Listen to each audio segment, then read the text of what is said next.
Bonjour les amis, nous sommes dirigés par le gouvernement le plus totalitaire, le plus liberticide, le plus dictatorial de l'histoire de la Ve République et il s'est passé ce jour un nouvel événement qui ne fait que confirmer les propos que je vous tiens. Donc, il a été interdit un hommage en mémoire de Dominique Vénère qui, il y a 10 ans, s'est donné la mort à Notre-Dame, avant que Notre-Dame ne brûle dans les conditions qu'on connaît. Alors, je vais vous raconter, je m'en rappelle très bien, je ne connaissais pas Dominique Vénère, je le connaissais seulement par ses livres, j'avais beaucoup apprécié notamment l'histoire critique de la résistance et l'histoire de la collaboration, qui était un travail énorme, de pavés, mais qui m'avait aidé à comprendre que la période des années 40-45 était une période difficile à appréhender au niveau historique, que c'était très trouble, très compliqué, qu'on avait quand même pris une pâtée monumentale en un mois, que le choix de la collaboration n'était pas aussi évident, qu'il y avait des résistants, j'ai compris ça en lisant Dominique Vénère, qu'il y avait des résistants sous Pétain, qu'il y avait également des personnes, qui n'avaient pas forcément un grand amour de la France non plus et qui avaient davantage une vision européenne que française. Ça rappellera peut-être des petits souvenirs à ceux qui, 80 ans plus tard, vous voyez, sont toujours dans le destin européen. Donc, et puis de montrer également que dans la résistance, puisque là on parlait de la collaboration, donc dans la résistance, il y avait, disons, des résistants de la 25e heure, mais qui avaient eu aussi des résistants sincères, héroïques jusqu'au bout. Bref, Dominique Vénère nous permettait, par son approche de cette période compliquée, de sortir un petit peu du manichéisme dans lequel il est difficile de s'échapper et que ce qu'on constate dès qu'un Éric Zemmour commence un petit peu à parler du destin des Juifs français, des Juifs étrangers et de la levée de boucliers que ça provoque. Donc je vous disais qu'il y a 10 ans, je me rappelle très bien de cette époque, je me rappelle quand j'ai appris ça, mon ami René Marchand connaissait bien Dominique Vénère, il travaillait avec lui sur une revue historique et j'avais appelé René, c'est moi qui lui avais appris la nouvelle et tout, et René avait été naturellement choqué, secoué, mais en même temps me disait qu'il n'était pas forcément étonné, je ne connaissais pas tout ce que je sais aujourd'hui de Dominique Vénère, mais il me disait donc que ça correspondait assez à son caractère, à son tempérament. Donc Dominique Vénère s'étant donné la mort alors qu'il était païen donc à Notre-Dame, pour, selon sa lettre, donc réveiller les consciences assoupies. Alors une dizaine de jours après, il y avait eu un hommage pour lui dans Paris, et j'étais présent, j'étais venu,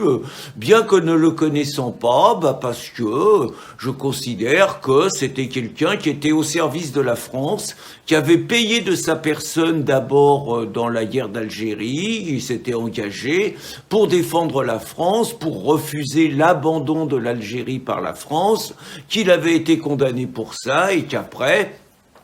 une période d'activiste assez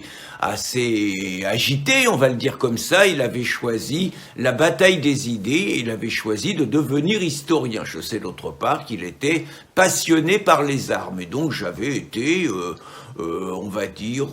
ému en assistant à cette cérémonie. Et donc, 10 ans plus tard, il paraissait logique que l'Institut Iliade, dont je crois savoir que c'était une idée de Dominique Vénère, qui a été créée par Jean-Yves Le Gallou, qui a écrit la préface du livre que nous sortons avec Bernard Germain, petite parenthèse. Donc, l'Institut Iliade entendait, et c'est complètement logique, rendre un hommage, 10 ans juste jour pour jour après sa mort, à Dominique Vénère. Mais c'était sans compter sur les vaillants cerbères de la Macronie, à savoir le ministre de l'Intérieur Gérald Darmanin et le pathétique préfet Nounet, je ne sais même plus son prénom et c'est même pas important, donc qui ont décidé, alors 15 jours après que, alors vous allez me dire que c'est pas Nunes, mais c'est le même régime, qu'on se soit pris en 3 procès 50 000 € d'amende, hein, c'est ce qu'on risque. Hein. Je dis pas qu'on doit les sortir maintenant, mais en tout cas, on est passé à une nouvelle étape où auparavant on était assez souvent relaxé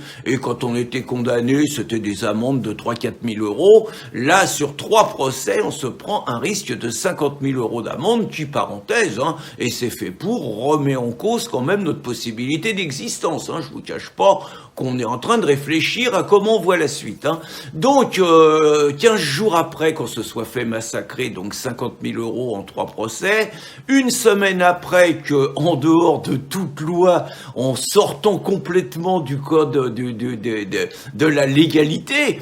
on a voulu interdire 6 rassemblements et même des colloques classés à l'extrême droite ou à l'ultra-droite, tout simplement parce que patriotiques, hein, et il y a eu 2 recours de l'Action française qui ont été victorieux, mais 4 autres, ça a été dont acte, hein, dont la Réunion, dont l'initiative de Place d'Armes. Donc, une semaine après, on en est à interdire un hommage à quelqu'un qui a toujours servi la France, qui a choisi de se suicider il y a 10 ans et auquel ses amis entendaient quelque part honorer la mémoire. Donc voilà ce qu'est cette gauche. En Espagne, ils déterrent les morts, hein, ils ont déterré le fondateur des Phalanges, Primo Rivera, et ils ont déterré Franco, ça les dérange pas. Et en France, donc, nouvelle étape, on empêche des citoyens de rendre hommage à un disparu. Je pense, hélas, que ce n'est qu'une étape, qu'on va aller plus loin, qu'il va y avoir une multiplication des dissolutions,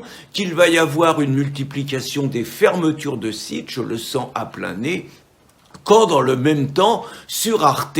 on est en train, c'est sur France 5, je crois que c'est Arte aussi, on est en train de faire une émission particulièrement dégueulasse sur la mort de Lola et la prétendue récupération de l'extrême droite, de l'ultra-droite et tout, celle qu'on veut faire interdire. Autrement dit, le problème, ce n'est pas qu'une enfant ait été assassinée par une Algérienne qui n'avait rien à faire en France et qui aurait dû être expulsée si l'État avait fait son boulot. Le problème est que des Français, des patriotes qu'on classe à l'ultra-droite se permettent de vouloir honorer la mémoire de cette jeune fille et de rappeler que ça n'aurait pas dû arriver et qu'il ne faut plus jamais que ça arrive. Quand je vous dis qu'on est gouverné par les pires salopards que la Ve République ait jamais connus, par les pires dictateurs, par les pires cerbères des libertés, par les pires fossoyeurs des libertés publiques, je crois que je ne me trompe pas de beaucoup. Cela ne nous empêchera pas d'honorer les disparus, d'avoir une pensée pour eux, d'avoir une pensée pour Dominique Vénère.